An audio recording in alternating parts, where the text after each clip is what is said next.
একই খাবার সবসময় একইভাবে রান্না না করে যদি মাঝে মধ্যে একটু অন্যভাবে ঘুরিয়ে ফিরিয়ে রান্না করা যায় তাহলে টেস্টের কিন্তু একটা চেঞ্জ আসে আর খেতেও ভালো লাগে। যেমন আমি এই যে ছোটো মাছটা সবসময় একটু বেশি করে পেঁয়াজ মরিচ হচ্ছে শুকনা মরিচ এগুলো দিয়ে আর কি একটু ঝালঝাল করে খেতে পছন্দ করতাম। তো হঠাৎ করে মনে হলো দেখি না একটু চেঞ্জ করে কেমন লাগে।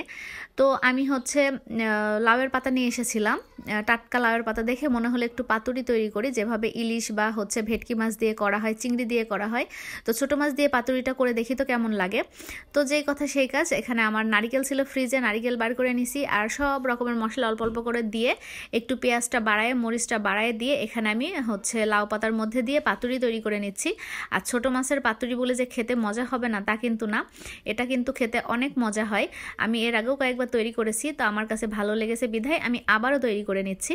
তো ভিডিওতে তো দেখতেই পাচ্ছেন কিভাবে কি করছি, খুবই সিম্পল, মানে সব কিছু মশলা মিক্স করে এটা আমি হচ্ছে কড়াই রান্না যেভাবে করে সেভাবে না করে পাতার মধ্যে দিয়ে পাতুরি স্টাইলে করে নিচ্ছি। আর এই রান্নাটা হইতেও কিন্তু অনেক কম সময় লাগে, যেহেতু মাছটা অনেক নরম, সিদ্ধ হতে খুব একটা বেশি সময় লাগে না। তো যাই হোক, এখানে দেওয়ার পরে যে কিছুটা পরিমাণ পানি এখানে ছাড়ছে, এই পানিতেই কিন্তু সিদ্ধ হয়ে যাবে। আমি কয়েকবার করে এপাশ ওপাশ উল্টে এটাকে ভেজে নিব, তাহলেই কিন্তু আমার পাতুরি রেডি হয়ে যাবে আর আমি গরম ভাতের সাথে সার্ভ করে দিব।